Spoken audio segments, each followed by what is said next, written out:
These rumors about Hydra and Scrap and all that have been going on for the last like 2 weeks. Hydra, Scrap, Ghosty, Envoy. Yo, I'm not gonna lie. If that team becomes a real thing, that team is pretty good. This team is absurd. I think it's insane, the slaying power and respawns. Obviously, Scrap and Hydra. It makes it a 3-team league. Optic, FaZe, LA Thieves. Where do you rank these guys?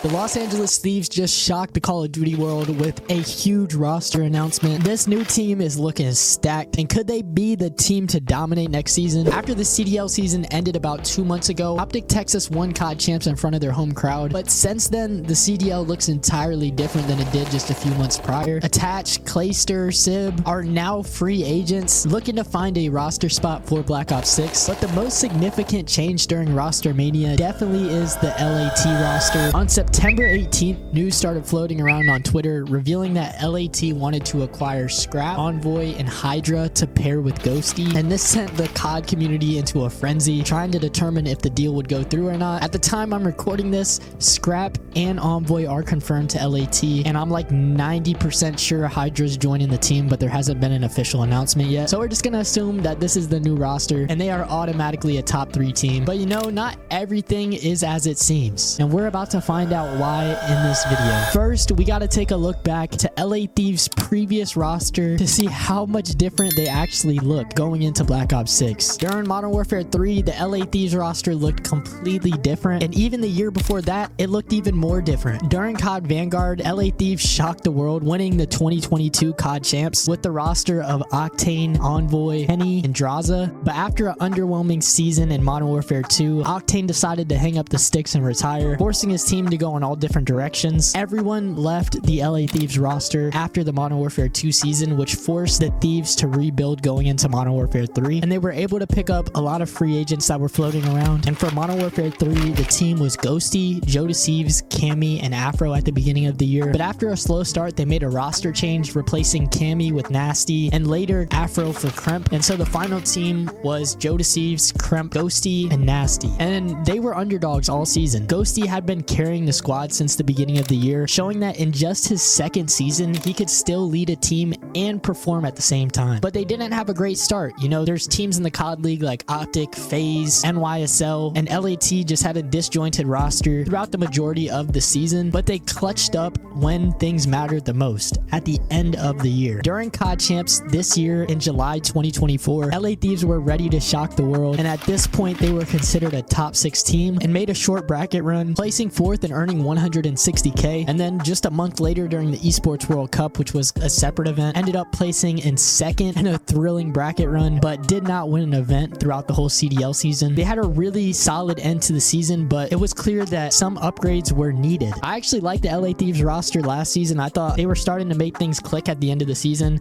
and putting the pieces together, but when you have people like Scrap and Hydra available, you just gotta take it. And so last year's roster is pretty much gone except for Ghosty, who performed out of his mind this season. He's going to be a really good player in this league, and I think he's in a perfect situation now with this roster to really start getting some wins under his belt. But after the Esports World Cup ended, there was just a lot of questions about what the roster was going to do. Were they going to stay together for Black Ops 6? And in just this month, chaos has broken out in the CDL, and players started leaving their teams after not performing well, and that was the case for Scrap, Hydra, and Envoy. So on September 18th, 2024, multiple accounts started posting that LA Thieves were interested in getting Hydra, Scrap, and Envoy to join Ghosty, the only player that they kept. And since this post, like I said at the beginning of the video, Scrap and Envoy have been confirmed to join. Hydra's like a 90%. I'm pretty sure he's going to join the team. But now let's take a look at what these players bring that will make LA Thieves a championship contender in Black Ops 6. And first, we got to start off with Scrap, who's now entering his 3rd season in the COD League and was considered for MVP during the Modern Warfare 3 season. He has spent the last 2 seasons with Toronto Ultra, where he has made a lasting impact on the team. He's definitely been one of the best players in the league. He's an aggressive AR player and former Rookie of the Year. I mean, he went positive in every single event during his rookie season besides one, and the Modern Warfare 3 season wasn't any different. In fact, Scrap got even better. Looking at his overall KD, he had a 1.16 this season, and in the respawn game modes is where he really thrives. Whenever he's able to get activated, he's so hard to stop, and this AR duo of Scrap and Ghosty should be one of the best AR duos in the league. But mind you, this is a new game. It's going to play a lot differently than the last 2 games, so players that were good in the last 2 games may not be as good going into Black Ops 6. I'm not saying this is going to be the case with Scrap and Ghosty, but I mean, you never know. Regardless, Scrap is one of the best players in the league, and it's definitely going to be hard to slow them down, especially with the SMG duo of Hydra and Envoy. Envoy teamed with Scrap last year on Toronto Ultra, and he's a well-respected veteran in the league. He's been around for years and has played competitive COD for over a decade, even winning the 2022 championship with the LA Thieves roster. So he'll be making his official return to Los Angeles this season, being one of very few players in the CDL to return to their old team. And he had high expectations in Modern Warfare 3 on Toronto Ultra and showed glimpses of what he could bring to the table. But during the middle of the season, he really struggled. And during Major 2, he had probably one of the worst events of his career, dropping a .64. And I remember at this time, people were calling for him to get dropped, but Toronto Ultra believed in him and he started to turn things around slowly. Modern Warfare 3 definitely wasn't Envoy's best game. And I'm assuming for this LAT roster, he's going to end up doing a lot of the dirty work, like playing the OBJ, filling lanes, that type of stuff, so that other players like Scrap and Hydra have the opportunity to play aggressive and play the map how they want. And while Envoy isn't the best SMG in the league, he is a world champion and has proven that he can hold his own on any team he plays for. And I'm sure they picked him up not only for the in-game stuff, but also for the out-of-game stuff. Maybe he brings good vibes to the team, and we'll really just have to see how they mesh whenever the game comes out. But probably the most exciting addition to this team is Hydra. He, alongside Scrap, was in the conversation for MVP, but he did win MVP in the MW2 season. So we got 2 MVP contenders on the same team, so you already know this team's going to be nasty, but it really comes down to how they're going to be able to play off one another. And he's played for NYSL since the beginning days of the Call of Duty League and made an immediate impact whenever he joined them. He's an aggressive SMG and is known for being hard to slow down on the map, just like with Scrap. I know KD isn't everything, but it does tell the story about how dominant they are against the best teams. For instance, this season he had a 1.13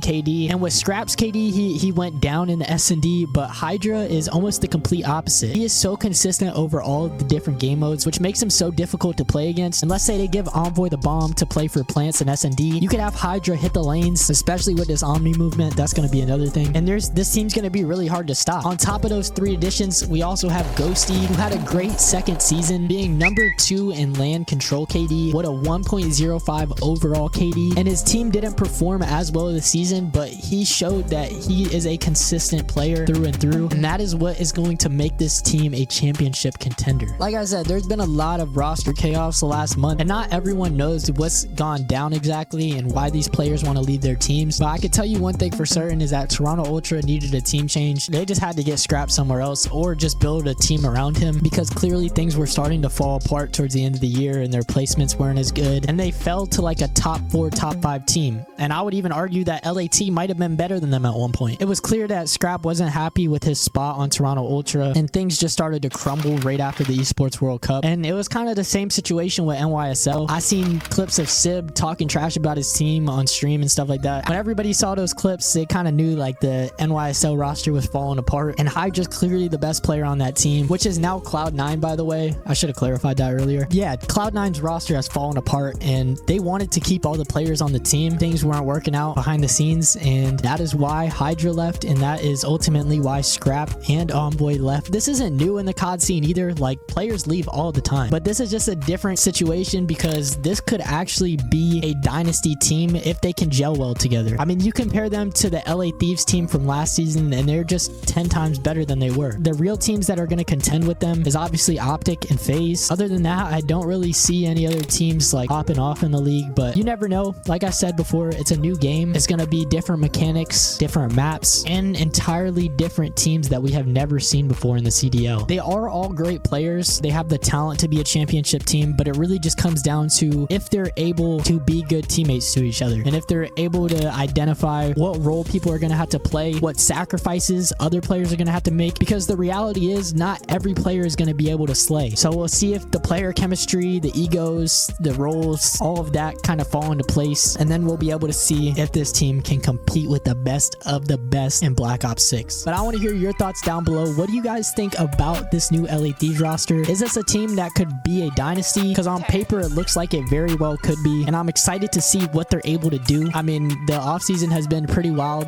The league just looks entirely different than it did last season, but this is one of the teams to keep an eye out for. And with Omni movement, it just changes the whole entire dynamic dynamic. But that said, I hope you guys enjoyed this video. If you did, you gotta check out my World Series of Warzone recap. You know, as much as I love the CDL, I just started watching Warzone as well. I have to say, I really enjoyed the last event. So going forward, I'm gonna try and cover both. Hope you guys have a great week, and I'll see you guys in the next video. Until then, peace.